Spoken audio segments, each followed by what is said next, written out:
Deadly airstrike on fish market in Yemen's Hodeida. At least 30 deaths confirmed. The ministry's policy is to limit civilian harm in any circumstance.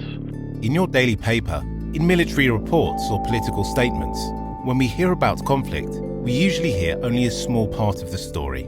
So when we hear a figure like 30 civilian casualties, it actually tells us very little about how civilians living through conflict end up being harmed. It leaves out complex effects like loss of livelihood, psychological trauma, damage to the environment, damage to infrastructure. So what we need to do is we need to start talking about civilian harms in terms of a complex web of problematic consequences that grows over time. Understanding it this way, instead of as civilian casualties, matters for political and military decision-making, for legal purposes, as well as for enabling an effective response to humanitarian crises. Yemen 1 month later. The dust has settled and the media are gone. The real consequences for civilians are getting more visible. The fact that a fish market was hit caused a web of interconnected effects. It reduced food availability. People are starving, and a growing number of civilians flee the city to find food elsewhere. So when a market is being targeted, what you're doing is you're cutting the food supply, which is already very short. And that's especially because of the siege-like tactics already in place.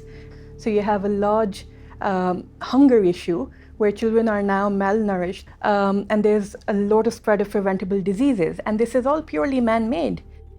When you only look at the casualties, then you forget the people who are still there on the ground, the witnesses, the family members who are still, mourning the loss of their loved ones. And unfortunately, they really need psychological support, but it's very short in supply. The domino effect of underlying problems is set in motion. For communities to recover, we need to get a much better understanding of civilian harm. In the book on civilian harm, we explore the full scope of civilian harm. First of all, the victims, like how did they end up in harm's way? Why were they there? Why those civilians? But we also look at the perpetrators. What was their intention? How did they end up harming civilians? What were the methods that they used and the choices that they made? The main contribution of this book is that it shows the full extent of civilian harm and that it better shows this complex interrelation between causes and consequences and how that plays out over time. This is a contribution for further debate on how we can better prevent civilian harm and protect civilians in the future. More about On Civilian Harm? Check out the website.